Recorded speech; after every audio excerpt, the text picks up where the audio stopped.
if you don't know why they feel something? Right. How can you be intimate with them? That Brennan Manning video, I'm going to send him over. He talks about that. And he starts off with the story. A Hasidic priest. And he starts talking to him. He tells a story. He says he learned love from 2 drunkards. And the story goes something like, the one drunkard told the other drunkard, how can you love me if you don't even know what causes me pain? How can you have intimacy with me if you don't even know the things I feel and think? Right? And it's like, we want to be intimate with God. How many times you met a Christian or anybody in a church that would say, no, I don't want to be intimate with God? Everybody wants to be intimate with God, but how are we going to see that happen? It ain't from spiritual calisthenics. What it's going to come from is from hearing the heart of God. As if God was there in the first person describing what he felt when he felt it. Yes. And that's what happened when the Word became flesh. That's what Jesus is busy doing. And one of the worst things we've done is we made the gospel about God being personally offended with human. Right. That's so true. We've made the gospel about God being personally offended with people. As if the problem is personal offense. As if God was like Greg for the day. And he was offended by what that person did to him. Because that person did me wrong, don't you know? They transgressed me. Listen, if God can't get it better than Greg gets it after not sleeping for 10 days, and then Greg gets offended because somebody transgressed him, and because someone transgressed him, his mind's filled with retribution, because he hadn't slept for 10 days, normal Greg wouldn't even have done that. But that's how we got God. Sure. God's now been transgressed, and he's worse than Greg. And so now his mind's filled with how offended he is. And how there's going to be retribution because of my offense. And we've described God that way. That's right. And we've been intimate with that picture of God. Tried to be. Well, we have been. We have been. Yeah. We have been. It's not him, but we've been intimate with that picture. Yeah. Otherwise, the church wouldn't have been filled with so much anger and hatred for unbelievers and people in the earth. Yeah. Right? Yeah. The church would be much more preaching the love of God instead of the things that they're preaching. You wouldn't go down to Bourbon Street and see people holding up signs saying God hates these people, God hates those people, God hates these people. Amen. Right? Right. And so the thing that we need is just to, taste and see that the Lord is good. The way you're going to do that is by peering into the heart of God. And God hasn't hid his heart. He revealed it clearly in Jesus. That's right. Jesus is God's heart, plopped out on the table so we can look into it. So we could see the same thing Jesus saw about Abba. Jesus saw the mercy of the Father. Yeah. He felt what God felt at the suffering of human. And he knew what God's mind was filled with when he saw humans in sin and death. You want to know what God's mind was filled with when he saw humans in sin and death? You don't have to guess. The word of what God felt was made flesh in Jesus. You know what God felt when he saw humans suffering in sin and death? He felt that it bothered him in the midst of his being to such a degree that he come and laid down his life to set him free. Yes. That's what he felt. Correct. Right? And so he's not busy thinking of someone's done me wrong and how are we going to rectify it. That's not what his mind is filled with. Jesus wasn't filled with that. No. Jesus wasn't thinking someone's done me wrong and how are we going to rectify it. That's not what he was busy thinking. I mean, the scripture says God keeps no records of the wrongs committed against him. Right. Correct. And so how can this guy be so offended? And so we have to understand what was really in God's heart. And it's amazing what will actually happen on the inside of people when they can begin to just know what was actually in God's heart Right. for people Right. when they were in the midst of their sin. Yes. If we could just begin to think about that and get a revelation, something magnificent will happen in us. Well, it will be born in us. The life of God will become born in us. We'll find the compassion of God born in us. We'll find the love of God born in us. We'll find a life that is free from offense born in us. We'll find the beauty of God's thoughts towards humans born in us. And it will be just a result of hearing the truth. Yeah. Thanksgiving is not a result of someone telling you should be thankful. You don't have to tell a person that's actually seen into the heart of God they should be thankful. No. You don't have to tell them. No. Thankfulness Thankfulness is not a thing you wake up and rehearse. Thankfulness is not a thing you stick on the refrigerator and rehearse thankfulness. That's not called thankfulness. Thankfulness is a persuasion of the heart that your life has become born from because you've seen into the depths of God's being.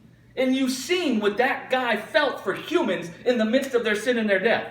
And you see that when he felt what he felt, he was compelled to come as a human and lay down his life even at the feet of people that wanted to murder him. Listen, you start knowing that God, then all this thought about your bad behavior and your sin goes out of the way. You start realizing the enemy was never your bad behavior. Right. You start realizing the enemy was never that God was angry because of your bad behavior. The warfare was never God warring against humans. Right. Goliath was the one warring against Israel. It wasn't God warring against Israel. David came as the representative or advocate of Israel to accomplish the warfare against Goliath. So we need to have a reconnoitering of our thoughts so we can at least see what is it that torments all of our lives. Whatever area of our lives that we think is tormented, we got to at least see what is at the heart of it. So we can then see how does the gospel speak to that. And we can begin hearing the gospel from the perspective we're supposed to. Right? Right. Listen, it's a fine thing. I needed to be persuaded that I was worthy of God's love. That's a fine thing. It's a nice thing to be persuaded you're worthy of God's love, especially when you're going in and out of messing up your life. Right. Because you feel like a wretch. Sure. But that's not really what the gospel is about. You go beyond that. You become, well, yeah, I know I'm worthy of God's love. But there's still things that come against me. Sure. Now, how are we going to deal with that? Yeah. Do you see what I'm saying? Yeah. We're so busy just trying to believe that God likes us. Yeah. Listen, that's a nice thing that the gospel could deal with. I guarantee you the things Paul was addressing in his letters wasn't about God likes you. That was like an afterthought. Of course God likes you. Jesus came and died on the cross. Do you see what I'm saying? Yeah. They weren't so fixated on an angry God. They didn't see God as the enemy. They never saw God as the enemy. They saw what the real enemy was, and they preached the gospel from that perspective. And they saw the tenderness of God and what God felt because man was being bullied and beaten and bruised by death. And they saw that what God did to conquer death because he was rent on the inside. And they preached that. Yeah. Right? Yeah. And so, man, we want to see what's causing our problems. So we can at least start speaking against that, and we can find the sound mind come back to us. And we can begin thinking straight. Listen, I tell you what, we're not hearing the gospel in the church. Right. We're just not. That's not the gospel. Right. Yes, people are coming and talking about some verses. Yes, 5 or 10% of it may in fact be true. I love the way Mo posted something. He posted something about the Forsaken messages.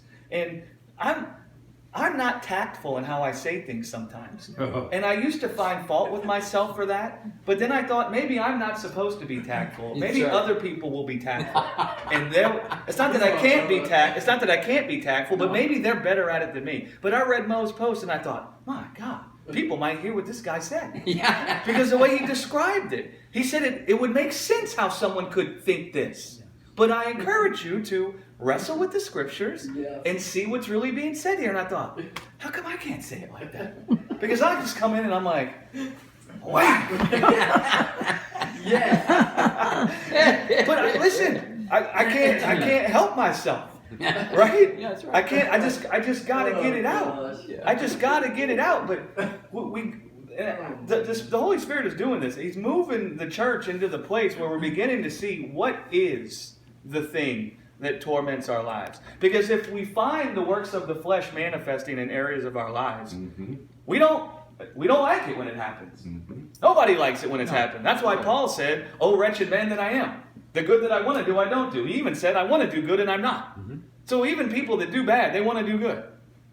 And so we don't like it. What is it that's tormenting us? Right? Well, the serpent come in and got at least Western theology to preach the gospel as if it was all about God being angry or dissatisfied with humans because of their sin. And then he got all the humans thinking that reconciliation and atonement and redemption and all these mercy and all these powerful things that are meant to describe the tenderness of God, he's got them preaching those things if it's all about God getting out his frustration or his anger towards humans. And now we're left in a cycle of just trying to believe God likes us. Yeah. And then feeling far and near based on our behavior. Far, near. Based on words. Right. Far, near. But the gospel was never really about that. It should be an afterthought that God likes us. He didn't have to come. And when he came, it wasn't because we came together and prayed for 24 hours. It wasn't because we had good prayer meetings. Nobody even knew God when he came. Right. He came of his own accord. Right. He came of his own volition. We didn't motivate him other than him seeing us and thinking we're beautiful. It wasn't because we moved the right way. It wasn't because we prayed the right way. It wasn't because we had the Bible out the right way. It wasn't because we observed things the right way. We did everything the wrong way. He came because we're beautiful to him and he likes us. Right. That's why he came. Right. Right? And so the gospel has never been about that. But that's what we're all the time trying to believe. Yes. And we're all the time going to church, hearing things about how we can clean up our behavior enough so God can like us. So that God can be pleased with us. We talk about the blood as if God was blood hungry, like he's a freaking vampire. And he had to have the blood to satisfy his lust. Man, there has to be blood for a flesh that's dying or a flesh that's perishing to be put in the grave. Right. There has to be blood for a mortal body to go into the grave for an immortal body to come back out. Right. Right. It's a rust. Without this mortal body dying and going into the grave, how can an immortal body be raised up? Right. Cannot. What did Jesus say? Unless the seed goes into the ground and dies, it remains alone. Right. And so he goes into the ground and dies. Why was blood needed? That's death. He needed to die away the old man, the mortal body. The man that was clothed in mortality had to die so a man could be raised up that was clothed in immortality. So there could be a seed that could be preached that could dwell in other humans that were clothed in mortality. So they could have the spirit of immortality dwelling in them, raising them up from death unto life. It's an afterthought. Listen, man, this is shocking to people. And this isn't for anybody to judge themselves. But it's an afterthought that God likes me. I don't even freaking think about that no more. Nope. I'm just being honest. God was never the enemy. So imagine every day I think God was the enemy. And every day I'm thinking about that. Well, it's an afterthought to you.